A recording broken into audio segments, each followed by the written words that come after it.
ആരെങ്കിലും കേട്ടാൽ എന്ത് വിചാരിക്കും? ആരോടെങ്കിലും പറയാൻ കൊള്ളാമോ ഇത്? കായംകുളം LDF സ്ഥാനാർത്ഥി യു പ്രതിഭയ്ക്കെതിരെ ലീഗ് നേതാവിന്റെ അധിക്ഷേപ പരാമർശം. കായംകുളം UDF മണ്ഡലം കൺവീനർ A ഇർഷാദാണ് പ്രതിഭയ്ക്കെതിരെ സ്ത്രീവിരുദ്ധ പരാമർശം നടത്തിയത്. എല്ലാവരും അങ്ങനെ കോൺഗ്രസിൽ എല്ലാവരും അപമാനിക്കുന്ന സ്വഭാവമാണെന്ന് ഞങ്ങളാരും കരുതുന്നില്ല. നീ അവളോട് എന്ത് തെമ്മാടിത്തരാ കാണിച്ചേ? അവളെന്താ കരഞ്ഞോണ്ട് പോന്നെ? വൃത്തിയായിട്ട് കാണിച്ച കൊന്നുകളയും ഞാൻ. പക്ഷെ ഇദ്ദേഹം ഇതിനു മുമ്പും ഇങ്ങനൊക്കെ പല അവസരങ്ങളിൽ പല പരാമർശങ്ങളും നടത്തിയിട്ടുള്ളതായിട്ട് ഇപ്പം പുറത്ത് വരുന്നുണ്ട്. അതിന്റെ മറ്റു വിശദാംശങ്ങൾ, കാരണം ഞങ്ങൾ ആരെയും അപമാനിക്കാൻ വേണ്ടി നിൽക്കുന്നവരല്ല, അപമാനിച്ചിട്ടുമില്ല.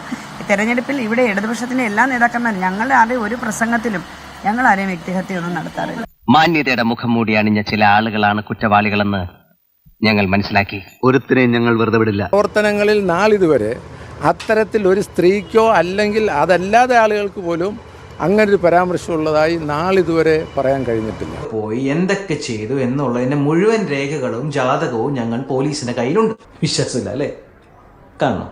ഒരു ജനപ്രതിനിധി എന്നുള്ള രീതിയിൽ അവർക്ക് ഒന്നും തന്നെ ചെയ്യാൻ കഴിഞ്ഞിട്ടില്ല എന്നുള്ള പരമമായ യാഥാർത്ഥ്യം നമ്മുടെ മുമ്പിൽ നിൽക്കുമ്പോഴാണ് വീണ്ടും അവരുടെ നാട്ടുചാതുരി കൊണ്ടും ശരീര അലവ് കൊണ്ടും അതൊക്കെ തന്നെ സെയിൽ ചെയ്തുകൊണ്ട് അത് തന്നെ വിൽപ്പന വെച്ചുകൊണ്ട് വീണ്ടും ഒരു തെരഞ്ഞെടുപ്പിൽ നേരിടുകയാണ്. പോയി ചത്തുടടാ.